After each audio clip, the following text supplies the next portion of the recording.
My name is Mary Cassian. Welcome to the Girls Gone Wise video book blog. In the last session, we talked about the appearance of a girl gone wild versus that of a girl gone wise.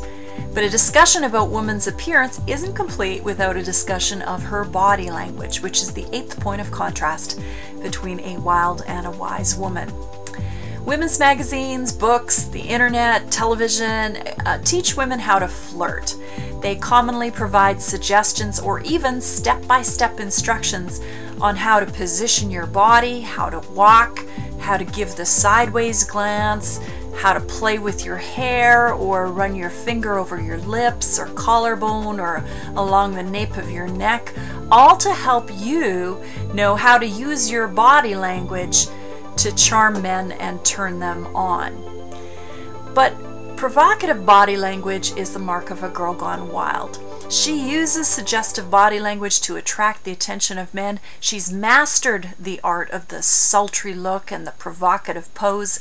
The Bible says that she is full of deadly charms. In Assyrian and Babylonian culture, charms were magic formulas that women chanted or recited to get a certain desired result. They believed that love charms, spells, and incantations to the goddess of love were very effective at helping them attract and bewitch the man of their dreams. Often they engraved the incantation, the spell on the ornament, or they chose an ornament to symbolize the charm and wore that on a bracelet or chain. Charm jewelry was very popular and fashionable throughout the ancient Near East. Women hoped that their magical charms would cast a spell over men. Prostitutes often used charms to attract business. To charm a man is to affect him by magic, or as if by magic. And that is what we try to do with provocative body language.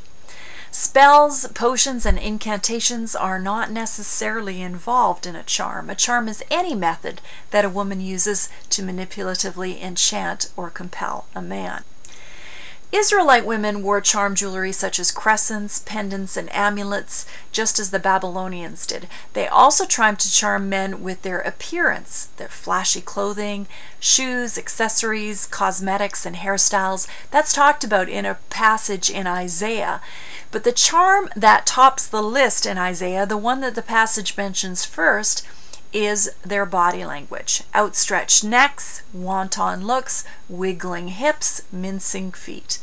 In other words, these women that this passage in Isaiah talks about were flirts. They were experts at strutting around with the walk and giving guys the look. You know the look that I'm talking about. That sultry, steamy, sexy, I want to turn you on look. The Bible describes the look as wanton. And it's not talking about the dumpling floating around in your Chinese soup. The wanton look is the look that girls give guys when they want to turn a guy on. The biblical definition of wanton means lacking appropriate restraint or inhibition, especially in sexual thought and behavior. The corresponding New Testament word is sensuality, or a really big word, lasciviousness. The Bible is crystal clear that sending a message like this is sin. Whenever you hint or playfully suggest that you want to get it on with anyone other than the man you're married to, even if you just want to look and act sexy to impress the guys and aren't planning on hooking up, even then you are still guilty of the sin of sensuality. Seductive body language was likely one of the sins that Paul had in mind when he told the believers in Ephesus, "But among you there must not even be a hint of sexual immorality or of any kind of impurity, because these are improper for God's holy people." According to Paul, not even a hint of sexual immorality or impurity is appropriate amongst believers. Not even a hint. That means that even the teeny tiniest illusion or suggestion or whiff of sexual naughtiness is not okay. The "I'm just teasing" excuse doesn't cut it. Teasing doesn't negate the fact that this type of behavior is sin. A girl gone wise does not engage in inappropriate, sexually charged, flirtatious communication. Her body language is demure. She keeps it in check, modest, reserved, and free of impure sexual undertones. She takes God's disdain for sensuality seriously. She doesn't shrug off the Bible's warnings as outdated or prudish. The wise woman refuses to resort to any behavior that might lead a man in the wrong direction. She doesn't hint, even by way of playful innuendo or flirtation, that evil is desirable. She's very, very careful to avoid any look or behavior that sends this ungodly message. I hope you'll take an honest look at what your body language says and whether you are guilty of the sin of sensuality. If you are unmarried, I challenge you to stop using flirtation and deceptive charm in an attempt to attract men. If you're married, I challenge you also to stop flirting with the guys, but I do challenge you to increase your flirtation and your sexually inviting body language towards your husband.